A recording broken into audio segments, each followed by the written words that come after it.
suatu tradisi yang sudah mulai hilang di Lasem. Jadi nggak terlalu banyak biokong-biokong yang bisa diwawancarai gitu. Biokok apa? Biokong itu Jelasin jadi dong. kalau marbot sebenarnya jatuhnya. Hah? Kalau di masjid itu marbot, Oke. biokong itu di kuil. Dan tradisi di pernikahan arwah ini udah mulai hilang. Jadi saya dibantu Mbak Cici waktu itu untuk mencari mantra-mantra yang tepat untuk memanggil arwah. Di Singapura tuh masih banyak, tapi di negara kita sayangnya udah mulai hilang. Nah, dapatlah bahasa Hokkien ini kan. Kamu di mana? Dari researchnya Mbak Cici, dan kita juga bertanya sama biokong yang Indonesia kalau di sini pakai bahasa apa, karena di Lasem sebenarnya kan sebagian besar ngomong bahasa Jawa kan, jadi ada yang pakai bahasa Hokkien, ada yang pakai bahasa Jawa. Lalu akhirnya saya tulis semuanya yang disesuaikan dengan film ini. Cuman pada saat reading saya bacakan, Paul langsung bilang, "Fair, please jangan semuanya." Kenapa? Nanti datang beneran katanya. Hah? Serius? Dan kita udah di Lasem, big reading tuh waktu itu udah di Lasem. Jadi saya langsung deg-degan gitu. Ah, serius sudah datang beneran gitu. Akhirnya yang mana yang boleh gitu. Oke, ini boleh. Kalau yang mengundang datanglah apa gitu jangan. Salah satunya kenapa? Karena semua yang kita gunakan di situ otentik. Dio yang dibakar, jadi aromanya, simbal yang dimainkan Morgan.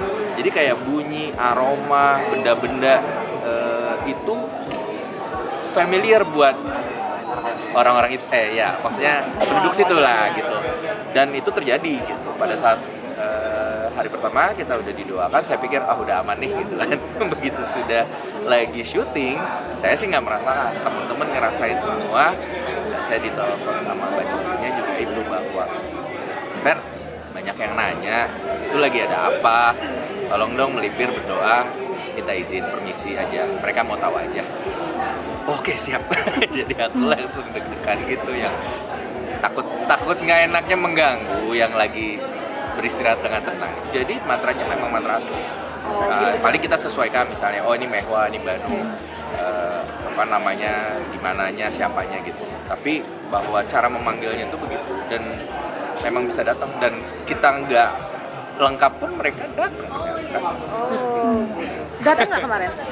Sepertinya sih datang, tapi ya mungkin kayak ada apa ya, saya dengar bunyi-bunyi dan aroma-aroma ini kalian ngapain gitu. Berulang-ulang, itulah gitu. mungkin jadi kayak menarik perhatian. Tadinya kan mungkin kita kalau ini gitu, tapi ya jadi sangat otentik karena semuanya real dan mereka juga sadar bahwa there's something.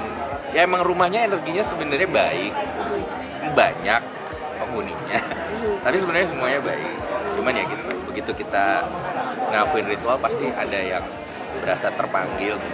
Jadi yang pada saat mau menikahkan itu kan ada yang pakai bahasa Hokkien, terus baru ingat ternyata Banu itu kan Melayu kan, harus pakai bahasa mantra bahasa Jawa. Nah itu pas itu adegannya lumayan diulang-ulang cukup sering.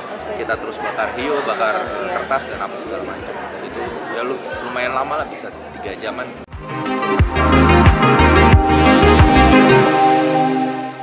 Buat referensi, waktu itu saya bukan menonton film ya, tapi saya melihat satu acara di TV Singapura yang masih menikahkan arwah. Dan di sana tuh kayak hal yang biasa banget, bahwa kayak misalnya seperti yang Coach Chung bilang, kalau misalnya arwah sama manusia pun kadang-kadang dinikahkan, karena pada saat perempuan terutama tidak menikah, dia nggak punya altar. Kalau dia nggak punya altar, dia nggak bisa didoakan, dan dia mau ditaruh family yang mana. Jadi akhirnya arwahnya penasaran kan.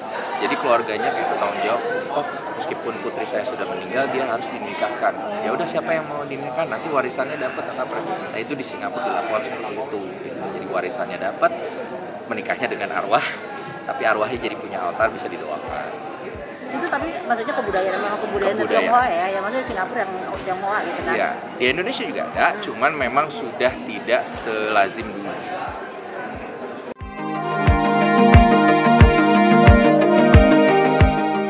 Salah satu tantangan yang menarik sih buat saya adalah disutradarai sama Paul Agusta gitu, karena saya sudah bertemu Paul dengan lama dari zaman saya dulu indie gitu kan. Terus tiba-tiba Paul mulai menyutradarai film lebar, dan kita sama-sama di komunitas aktor pengen banget gitu didirect sama Paul. Dengan begitu dapat kesempatan film ini, dimana juga budayanya relate dan apa segala macam. Pada saat kita diskusi soal ceritanya, gila ceritanya beautiful banget gitu, horor tapi kok bisa indah gitu. Jadi kayak wah, saya tidak boleh mengecewakan Paul, itu juga sih. Saya nggak boleh mengecewakan Paul, saya tidak boleh mengecewakan skrip yang sudah diberikan ke saya. Jadi salah satu tantangan itu adalah meskipun peran Coach Ucung mungkin tidak banyak porsinya, tapi harus jelas kenapa fungsi karakter dia di situ sesuai dengan tema dan argumen yang Paul usung. Itu tantangan.